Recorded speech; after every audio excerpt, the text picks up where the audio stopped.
get the show started!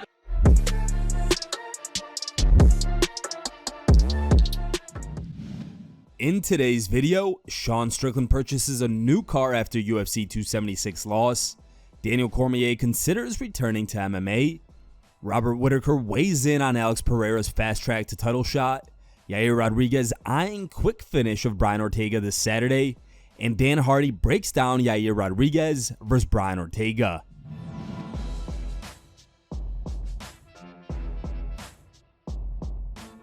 It looks like Sean Strickland's sense of humor remains intact despite his disappointing loss at UFC 276 on July 2nd. Strickland has revealed that had he won the fight against Alex Pereira, he intended to buy a fancy Dodge Hellcat muscle car. However, since he got knocked out, he has to now settle for a Hyundai Accent instead. Strickland recently took to Instagram to share a clip of him buying the aforementioned Hyundai Accent. Here's the video. I'm here with my boy Diego, right? And I was like, after this fight, I'm gonna buy me a Hellcat, 700 horsepower, all the bling. But then I got knocked the out. So now I'm what is this? Hyundai Accent? What is this thing? So man, this is what my life's come down to, the Hyundai Accent. You get a 1% discount on your APR. This is the man who on 7%. From what I heard, from what I heard about Diego, he doesn't get a lot of so at some point I walked in here and he was like, I gotta somebody.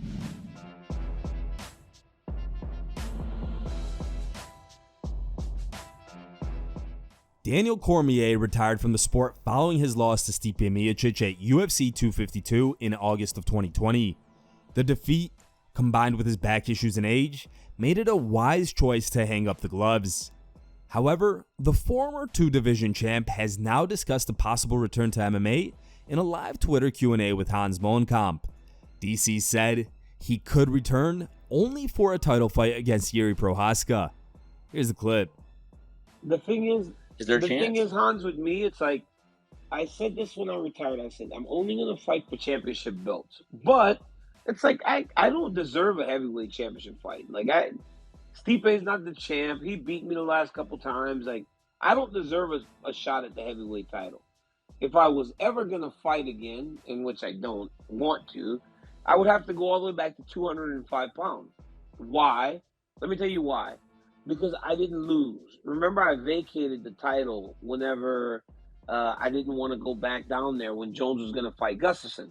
So, but because I vacated the title, now maybe there's some potential in, hey, Dana, you think I could fight Jiri Prochazka for the title?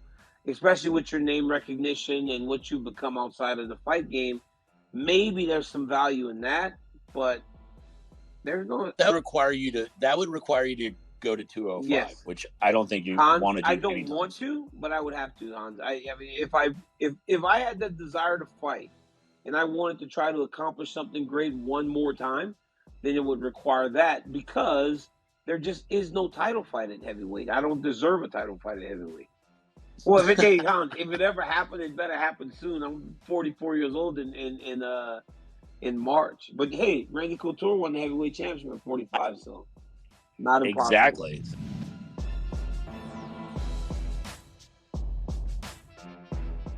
Robert Whittaker did not expect Alex Pereira to fight for a UFC title so soon. After just 3 Octagon wins, including a first-round knockout of Sean Strickland at UFC 276, Pereira is next in line to go up against his former rival and the middleweight champion, Israel Adesanya.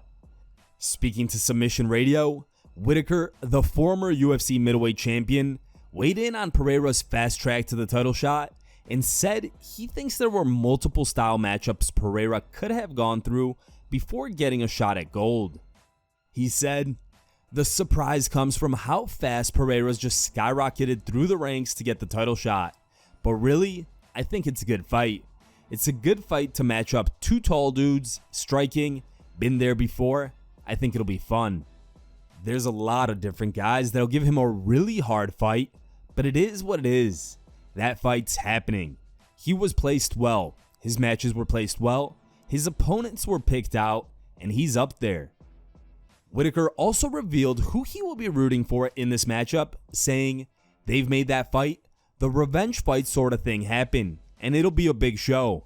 Maybe Alex, just because it makes getting that title fight a little easier, you know?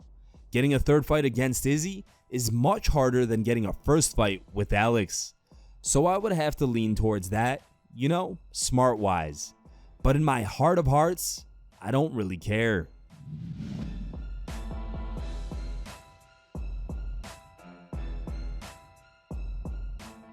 Yair Rodriguez clashes with Brian Ortega in the headliner of the UFC Fight Night card from UBS Arena in Elmont, New York this Saturday. El Pantera enters the bout as the third-ranked UFC featherweight. Speaking to UFC News just a few days ahead of the bout, Rodriguez shared his thoughts on the matchup and said that he believes that a victory over Ortega will grant him a world championship opportunity against Alexander Volkanovski. Here's the clip. Yeah, well, I think it's a really unique fight because Brian Ortega is a submission artist, and I'm a, a striker. Like, people give us that category, or I don't know how to say it, but also, I don't think Brian Ortega is bad on his striking. We have seen him go through wars with Max Holloway, Volkanovski, and plus that he have shown all the other skills. But I have shown other skills as well. I have a couple submissions on my background and knockouts as well. So I think it's gonna be interesting to see how this fight plays role, and it's just more of anything. It's gonna be about strategy, I think. So it's gonna be interesting to watch. Yeah, this is a fight that I honestly wouldn't like to be a long fight, especially coming from a war against Max. I took a lot of punches, so I'm not planning on taking so much punches on my later fights. I'm gonna go there and finish the next fights as quick as I can, because I just don't want to take any more damage. That's it. Alexander Volkanovski is the champ. He already fought Max Holloway 3 times. Brian Ortega fought Max and Alexander Volkanovski, and he has already fought twice for the belt, and he's Max number 1, Brian number 2, and I'm the number 3 ranked in the world. So yeah, this fight probably is the right match to do, instead of the correct timing or whatever. It's just what has to happen.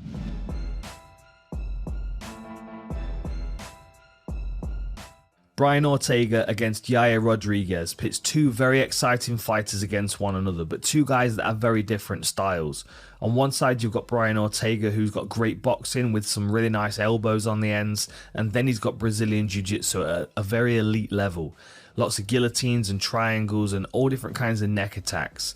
That's going to be his focus in this fight against Yair Rodriguez, because if he gets stuck on the outside dealing with the kicking game of Rodriguez, it's going to be a very long night for him.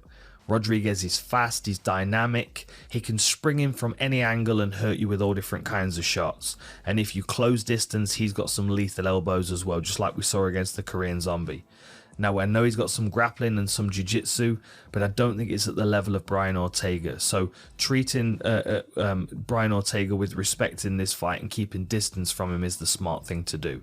If he gets tangled up, I'm leaning towards Brian Ortega. But if it stays at distance and Yair Rodriguez can keep a cool head, you might make it a very long night for Brian Ortega with a variety of different strikes. Enjoy the fight. Here are the top 3 memes you guys posted on MMAmemes.com. In third place is a meme posted by user Milena. Second place goes to Islamabad. And the number 1 voted meme was posted by a user named MMA Fuhrer.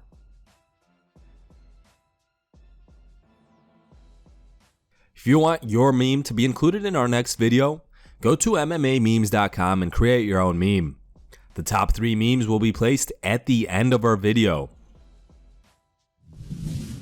Thank you guys for watching. If you liked the video, please leave a like and subscribe to our channel to keep up with the latest MMA news.